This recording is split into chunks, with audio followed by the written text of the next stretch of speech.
nama saya Alia Ikan Nuritani dengan NPM 077 dari kelas akuntansi A. Tujuan saya membuat video ini untuk memenuhi tugas akhir mata kuliah teori ekonomi dengan dosen pengampu Ibu Retno Resawati SEMM. Di sini saya akan menjelaskan mengenai teori kebangkrutan. Sebelumnya, saya akan menyebutkan moto saya dalam beraktivitas ekonomi. Hemat adalah jalan menuju kekayaan. Mengutamakan pengeluaran yang bijak dan efisiensi untuk mengumpulkan kekayaan dari waktu ke waktu. Juga mengutamakan kebutuhan dibanding keinginan. Mengambil tanggung jawab terhadap dampak sosial dari aktivitas ekonomi dan menggunakan sumber daya secara optimal untuk mencapai hasil terbaik. Di sini saya akan sedikit menjelaskan mengenai pengertian kebangkrutan, definisi kebangkrutan, faktor-faktor penyebab kebangkrutan, cara bangkit dari kebangkrutan, ada indikasi kebangkrutan, solusi mencegah kebangkrutan, ada juga studi kasus dari kebangkrutan, dan ada juga kesimpulan dan saran. Apa sih kebangkrutan itu? Kebangkrutan adalah kegagalan suatu perusahaan dalam mengelola usahanya. Bisa juga diartikan kondisi di mana perusahaan tidak mampu lagi untuk melunasi kewajibannya. Kondisi ini biasanya tidak muncul begitu saja di perusahaan tersebut yang biasanya dapat dikenali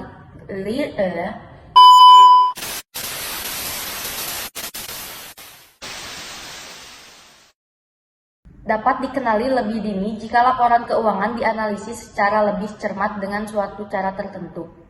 Menurut Haryanto dan Sudomo, pada tahun 1995, kebangkrutan merupakan kesulitan likuiditas yang sangat parah sehingga perusahaan tidak mampu menjalankan operasionalnya dengan baik. Selanjutnya, ada definisi dari kebangkrutan. Kegagalan ekonomi. Kegagalan dalam arti ekonomi biasanya berarti bahwa perusahaan kehilangan uang atau pendapatan.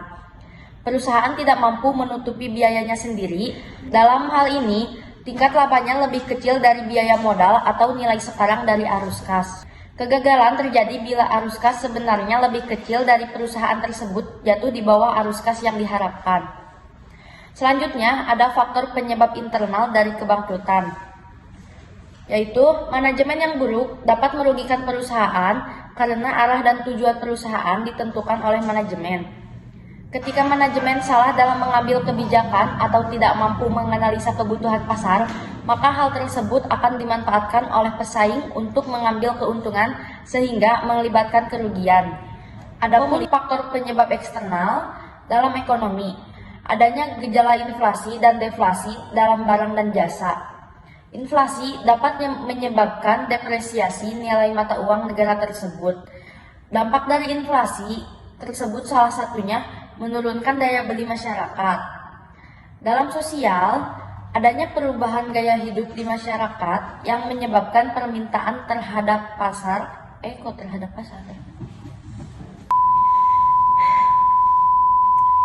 Dalam sosial, adanya perubahan gaya hidup di masyarakat yang menyebabkan permintaan terhadap barang atau jasa di perusahaan menurun. Adapun beberapa cara bangkit dari kebangkrutan. Pertama, mengevaluasi dan menganalisis. Lakukan evaluasi menyeluruh terhadap penyebab kebangkrutan.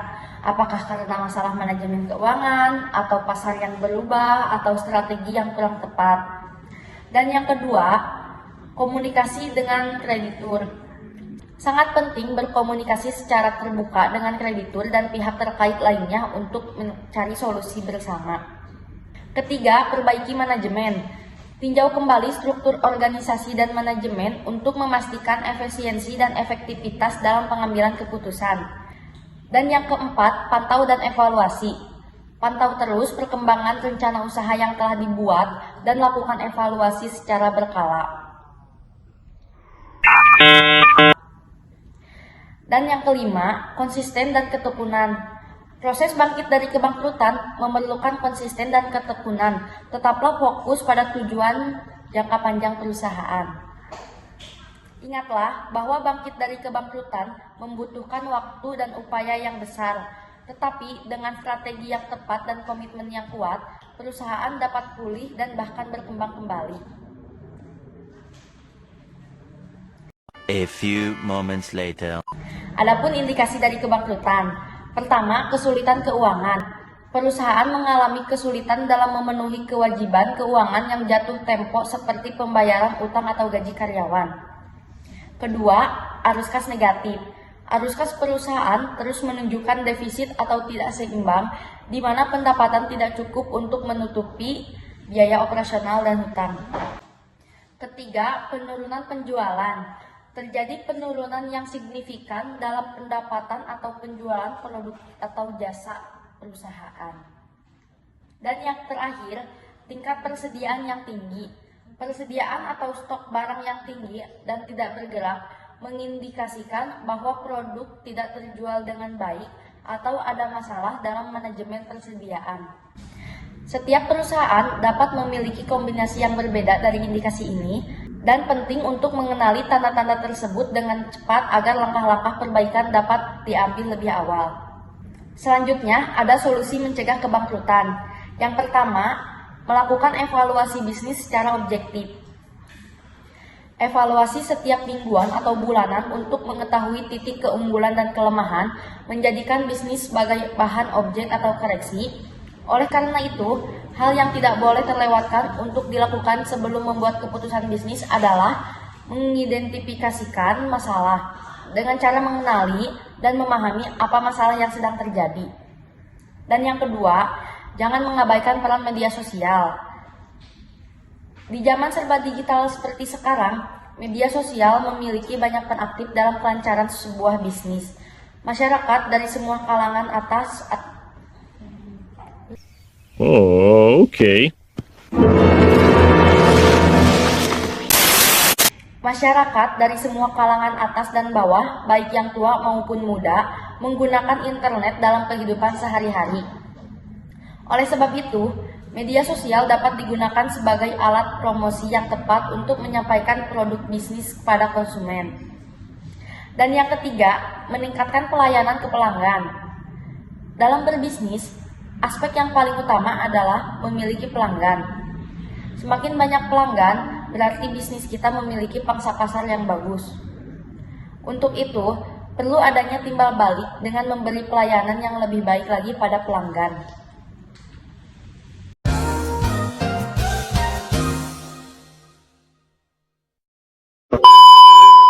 Selanjutnya, ada studi kasus dari kebangkrutan warung abnormal.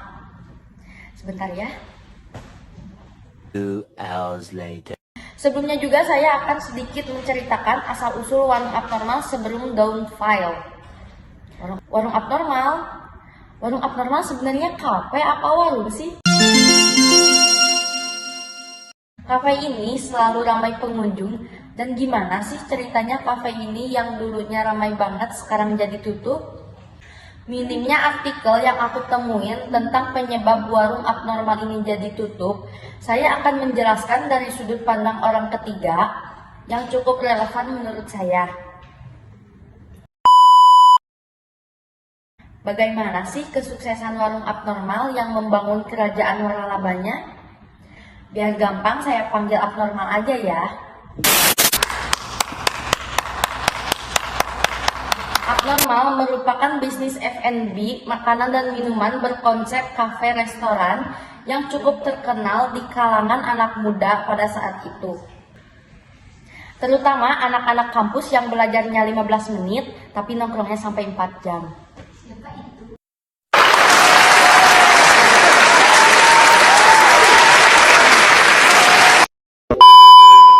So, warung abnormal ini didirikan oleh Rex Marindo pada tahun 2014 setelah ia memutuskan banting setir dari bisnis konsultan yang sudah ia tekuni selama 8 tahun.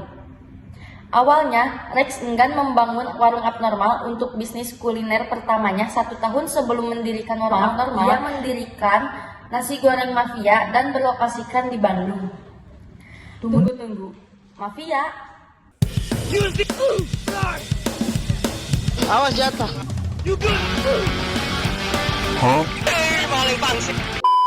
Dan rupanya nasi goreng mafia ini berhasil sukses membawa Rex untuk membangun kuliner di bawah naungan PT Citra Rasa Prima yang didirikan Rex untuk menaungi beberapa bisnis F&B-nya termasuk warung abnormal itu sendiri.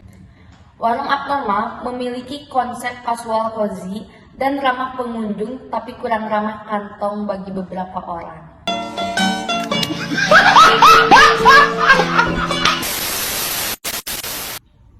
Sebenarnya, dari awal pangsa pasar warung abnormal menargetkan kalangan anak muda dengan ekonomi menengah ke atas. Warung abnormal sendiri memiliki menu seperti nasi goreng, indomie, bakso, kesukaan anak-anak kampus. Indomie yang dibeli di warung abnormal bisa sampai 20 hingga 35 ribu. Gak cuma harga indomie yang fantastis, jajanan 5 ribu di pinggir jalan, di warung abnormal bisa dijual dengan harga 15.000 ke atas. Dari target pangsa pasar warung abnormal, kalangan anak muda menengah ke atas, itulah citra abnormal terbentuk sehingga konsumen yang datang akan dicitrakan sebagai anak muda menengah ke atas yang selalu bilang, "Wah, murah banget." Next. berkat pemilihan pangsa pasar yang tepat dan take profit makanan yang di atas rata-rata, bisnis F&B pada umumnya tersebut membuat bisnis yang dijalankan oleh Rex lebih leluasa untuk melakukan ekspansi ke berbagai tempat seluruh Indonesia. Dikutip dari Citra Rasa Prima, yakni website perusahaan induk warung abnormal itu sendiri, pada tahun 2019 mereka berhasil membuka 85 gerai warung abnormal lebih dari 20 kota di Indonesia. Lalu, bagaimana dengan sekarang? Sekarang warung abnormal mengalami penurunan akibat pandemi di Indonesia pada awal tahun 2020. Karena warung abnormal, pangsa pasar yang sebagian besar anak-anak muda yang seperti mahasiswa maupun anak SMA. Warung abnormal kehilangan segmen pasarnya yang disebabkan peraturan PSBB dan dunia peronlinean pendidikan. Warung abnormal sempat menjual produk secara online, tetapi konsumen saat itu lebih memilih menyimpan uangnya dan memasak Indomie di rumah. Sewa yang belum balik modal dan kehilangan pasar offline yang menyebabkan warung abnormal perlahan menurun biasa produksi hingga menutup gerainya. Kesimpulan dari kebangkrutan. Kebangkrutan merupakan masalah yang esensial yang harus diwaspadai oleh perusahaan atau pengusaha-pengusaha jika perusahaan sudah terkena bangkrut. Kebangkrutan merupakan kesulitan likuiditas yang sangat parah sehingga perusahaan tidak mampu membayar kegiatan operasional perusahaan dan juga tidak mampu membayar kewajiban.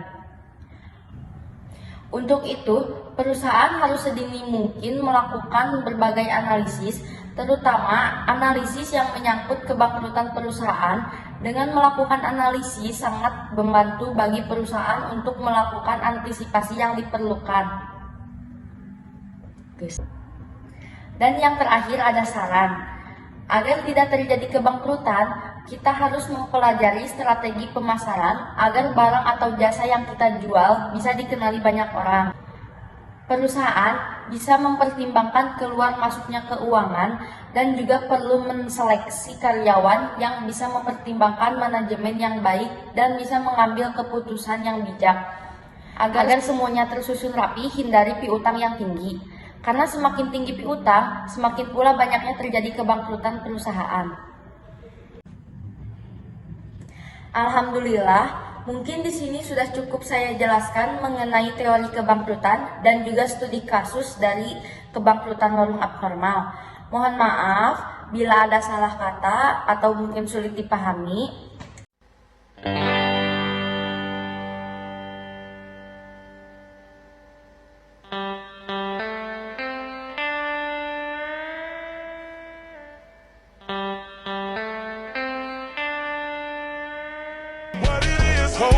What's up?